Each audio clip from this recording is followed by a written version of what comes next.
Hello दोस्तों, नमस्कार। और आज हम बात करने वाले हैं मौर्योत्तर काल के बारे में। कल हमने पढ़ा था मौर्य काल और आज हम पढ़ेंगे मौर्योत्तर काल।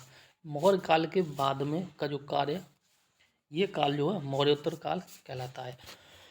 ये वीडियो आर ओ के एग्ज़ाम के साथ साथ बाकी अन्य एग्ज़ाम के लिए भी उतनी ही इम्पोर्टेंट है जितनी इम्पोर्टेंट आर ओ के एग्ज़ाम के लिए है। ठीक, तो प्लीज़ वीडियो अगर अच्छी लगे तो प्लीज़ वीडियो को लाइक कर दें, शेयर कर दें और चैनल को भी सब्सक्राइब कर लें अगर आपको इस चैनल से कुछ फ़ायदा मिल रहा है तो। ठीक, बिना किसी देरी के आइए हम डिस्कस करते हैं। क्वेश्चन नंबर यहाँ पे पहला, देखो पहला क्वेश्चन यहाँ कह रहा है और ये कह रहा है कि सिमुक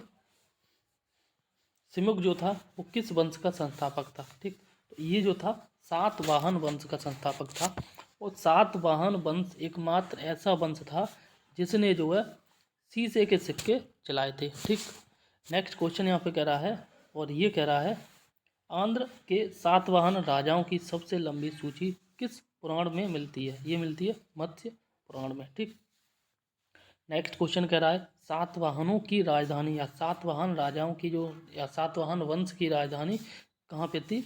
ये थी अमरावती में। ठीक, सातवाहन काल का सर्वश्रेष्ठ शासक कौन था और ये था गौतमीपुत्र सातकर्णी। यहाँ क्वेश्चन इम्पोर्टेंट है और यहाँ पे क्वेश्चन बन जाता है कि सर्वश्रेष्ठ शासक कौन था सातवाहन वंश का।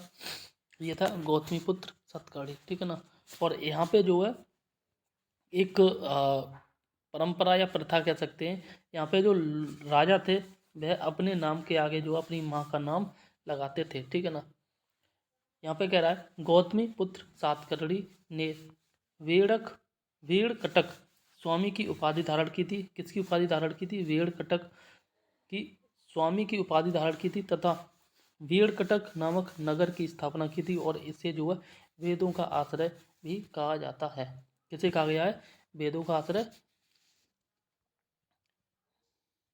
गौतमीपुत्र सातकर्णी को। ठीक, नेक्स्ट क्वेश्चन यहाँ पे कह रहा है और ये कह रहा है कुषाण शासक कनिष्क, कुषाण शासक था या कुषाण वंश का शासन था, ये था कनिष्क का राज्याभिषेक जो है कब हुआ था। ये हुआ था 78 ईस्वी में और शक संवत प्रारंभ, इसी ईस्वी से शक संवत प्रारंभ हुआ था। ठीक, नेक्स्ट क्वेश्चन कह रहा है उत्तर तथा उत्तरी पश्चिमी भारत में सर्वाधिक संख्या में तांबे के सिक्के को जो है किसने जारी किया था और ये जारी किया था कुषाणों ने।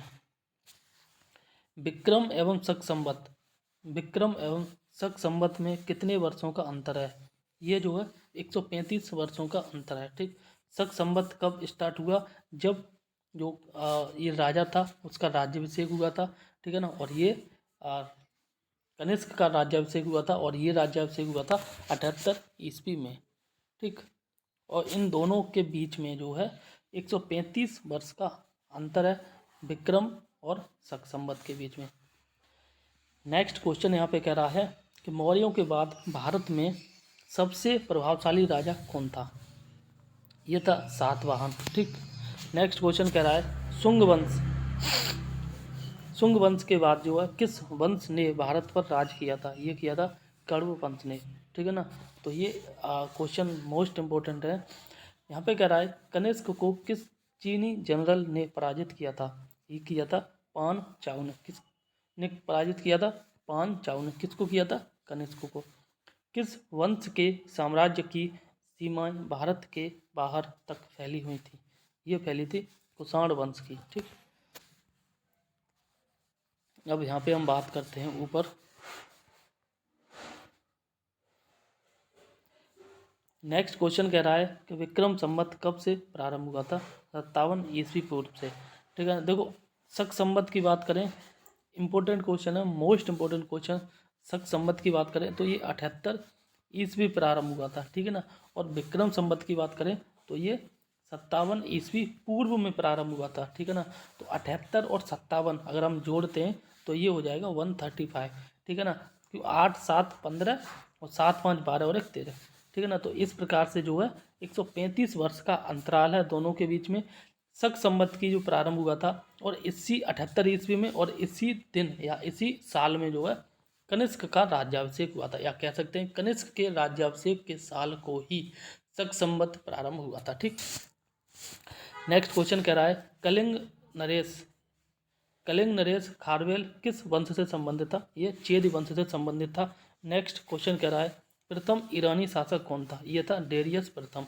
अफगानिस्तान में स्थित बामियान किस लिए प्रसिद्ध था या किस धर्म के लिए प्रसिद्ध था? ये बुद्ध की विशाल प्रतिमा के लिए प्रसिद्ध था। ठीक है, नेक्स्ट क्वेश्चन कह रहा है कि किसके सिक्कों पर मातृ देवी उमा का नाम मिलता है? ये मिलता है कुषाण शासक की। ठीक, नेक्स्ट क्वेश्चन कह रहा है चतुर्भुजी विष्णु के सिक्के किसने चलाए थे? ये चलाए थे हवेस्क ने। ठीक, इसी प्रकार से नेक्स्ट क्वेश्चन यहाँ पे कह रहा है कि बुद्ध का अंकन जो किसके सिक्कों पर हुआ था? ये होता कनिष्क के सिक्कों पर। नेक्स्ट क्वेश्चन कह रहा है योधेय सिक्कों पर किस देवता का चित्रांकन मिलता है? ये मिलता है कार्तिकेय का। ठीक है, इसी प्रकार से नेक्स्ट क्वेश्चन यहाँ पे कह रहा है भारतीय और यूनानी ग्रीक कला शैली के सम्मिश्रण को गांधार शैली के नाम से जाना जाता है। भारतीय और यूनानी ग्रीक कला शैली के सम्मिश्रण को जो है गांधार शैली के नाम से जाना जाता है। प्राचीन भारत में जो सर्वप्रथम सोने के सिक्के किसने जारी किए थे? तो ये जो सिक्के हैं ये जारी किए थे कुषाणों ने। किसने जारी किए थे? कुषाणों ने। प्राचीन भारत में जो सर्वप्रथम सोने के सिक्के कुषाणों ने जारी किए थे। इसमें एक क्वेश्चन और बनता है कि सबसे अधिक सोने के सिक्के किसने जारी किए थे? यहाँ पे बात की जा रही है सर्वप्रथम सोने के सिक्के कुषाणों ने जारी किए थे। और एक दूसरा क्वेश्चन बनता है कि सबसे शुद्ध सोने के सिक्के किसने जारी किए थे? ये किए थे कनिष्क ने। ठीक, नेक्स्ट क्वेश्चन यहाँ पे कह रहा है और ये कह रहा है कि कनिष्क का राजवैद कौन था? ये था चरक। कनिष्क का संप्रदाय से संबंधित कनिष्क जो है किस संप्रदाय से संबंधित था? ये था महायान बौद्ध संप्रदाय से। बौद्ध धर्म दो भागों में टूट गया था, आपको याद होगा एक था महायान और एक था हीनयान। ठीक, तो कनिष्क जो था यह महायान बौद्ध धर्म से संप्रदाय से संबंधित था। यहाँ पे नेक्स्ट क्वेश्चन कह रहा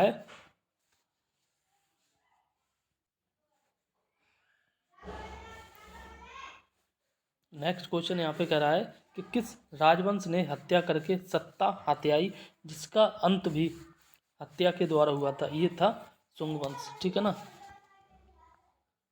नेक्स्ट क्वेश्चन कह रहा है भारत के यूनानी शासकों में से किसकी स्मृति भारतीय साहित्यिक ग्रंथों में सर्वाधिक है? ये है मेनांडर की। यहाँ पर एक टेबल दे रखी है और इसको अब हम देखते हैं मौर्योत्तर कालीन विदेशी आक्रमणकाली। ठीक है ना। तो पहले ऊपर देखते हैं, इसमें कह रहा है विदेशी आक्रांता। ये वे लोग हैं जिन्होंने भारत पे आक्रमण किया था। भारत आगमन, ये वो समय है जब ये भारत पे आए थे। इनका मूल निवास स्थान कहाँ से भारत में आए थे या पहले कहाँ रहते थे? ठीक है ना। और यहाँ पे कह रहा है कि सर्वाधिक प्रसिद्ध शासक, तो इन्होंने जब भारत पे आक्रमण किया था तो उस समय भारत में कौन प्रसिद्ध शासक था? ठीक है ना। और इनकी जो राजधानी क्या होती थी, एक एक करके हम डिस्कस करेंगे। देखो, सबसे पहले हम डिस्कस करेंगे विदेशी आक्रांताओं के बारे में। ठीक है ना। तो ये सबसे पहले हिंद यवन आए थे भारत पे, और ये जो आए थे 190 ईस्वी पूर्व में आए थे। ठीक है ना। हिंद यवन आए थे, इसके बाद आए थे शक सीथियन, और ये आए थे 90 ईस्वी पूर्व में। देखो, ईस्वी पूर्व की बात करें ना तो यहाँ पे समय उल्टा चल रहा था। जिस प्रकार से आज सीधा चल रहा है ना, जैसे 2022, 23, 24, 25, और उस समय ईस्वी पूर्व से पहले जो है समय उल्टा चल रहा था। ठीक है ना। 190, इसके बाद 189, फिर 188, ठीक है ना, 187, इस प्रकार से समय चल रहा था। और कुछ समय बाद जो है 90 ईस्वी पूर्व आया हुआ। ठीक है ना।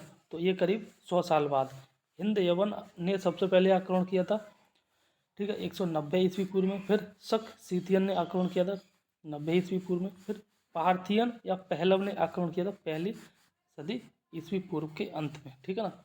इसके बाद यहाँ पे बात की जा रही है इनके यहाँ पे जो है हम मूल निवास भी देख लेते हैं। जो हिंद यवन आए थे ये बैक्टीरिया, अफगानिस्तान, सीरिया, ईरान की तरफ से आए थे। और ये पार्थियन पहलव आए थे पर्सिया या ईरान से, और कुषाण या यूटी आए थे चीनी या ये आपके तुर्किस्तान से, ठीक है ना। तो चीनी की इसकी अगर कुषाण की बात करें तो ये 15 ईस्वी में आए थे, और पर्शियन की बात करें तो ये जो है पहली सदी ईस्वी में आए थे, ठीक है। इसी प्रकार से हम यहाँ पे बात करते हैं नेक्स्ट में, और यहाँ पे बात करें अगर, तो यहाँ पे है सर्वाधिक प्रसिद्ध शासक। तो सर्वाधिक प्रसिद्ध शासक जो है हिंद यवन के समय जो है ये मेनांडर था, मिलिंद शासक था, नहपान, ठीक है ना, पश्चिमी भारत। और ये जो है दूसरा था गोंडोफर्नीज, और तीसरा था कनिष्क, ठीक है ना। जैसे यहाँ पे अगर हम बात करें, हिंद यवन ने जब भारत पे आक्रमण किया था तब सबसे प्रसिद्ध शासक था मेनांडर, ठीक। यही बात करें पर्शियन या पहलव की, तब प्रसिद्ध शासक था गोंडो फर्नीज, और कुषाण के समय जो कनिष्क प्रसिद्ध शासक था। और इनकी राजधानी कहाँ पे थी ये भी देख लेते हैं। वर्तमान सियालकोट महाराष्ट्र में प्राप्त अभिलेखों तथा सातवाहन अभिलेखों में उल्लेख होती है, ठीक है ना। सियालकोट कहाँ पे, महाराष्ट्र में। यहाँ पे नेक्स्ट की बात करें तो ये बेगम अफगानिस्तान में विशाल संख्या में इनके सिक्के मिले हैं। और तीसरे की बात करें तो इनकी जो राजधानी थी उज्जैनी कहाँ पे, आज की उज्जैन में। और पुरुषपुर ये जो है वर्तमान पेशावर कहाँ पे, पाकिस्तान, ठीक है ना। इस प्रकार से इन आक्रमणकारियों का अगर हम क्रम देखें तो ये क्रम है, इस क्रम को याद कर लेना मोस्ट इम्पोर्टेंट है। सबसे पहले आए थे हिंद यवन, फिर आए थे शक, फिर आए थे पहलव, फिर आए थे कुषाण, ठीक है ना। देखो हिंद यवन में हम बाई याद करेंगे, ठीक। शक में एस याद करेंगे, ठीक। पहलव में पी याद करेंगे, और कुषाण में जो के याद करेंगे, ठीक है ना। बाई एस पी के, इस प्रकार से याद कर लो। हिंद यवन शक पल्लव, और ये जो है कुषाण, ठीक है ना। इनका अगर हम रीजनिंग के पॉइंट ऑफ व्यू से देखें तो भी आराम से याद कर सकते हैं। हिंद यवन, ठीक है ना, फिर शक, इसके बाद पहलव पी, और इसके बाद कुषाण के। इनके प्लेस वैल्यू की रख लेते हैं। इसकी बाई की प्लेस वैल्यू 25, एस की प्लेस वैल्यू है 19, पी की है 16, और के की है 11, ठीक है ना। तो सबसे अधिक जिसकी प्लेस वैल्यू सबसे अधिक है वो सबसे पहले आए थे। उसके बाद जो है एस आए, एस मतलब शक आए, उसके बाद पहलव आए या पल्लव आए, फिर सबसे बाद में जो कुषाण आए। कुषाण की प्लेस वैल्यू 11 है, ठीक है ना। कुषाण का सबसे प्रसिद्ध शासक जो कनिष्क था। इस प्रकार से आप याद कर लेना, ठीक।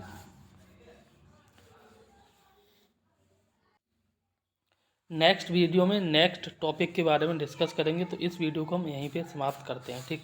तो तब तक के लिए नमस्कार, जय हिंद।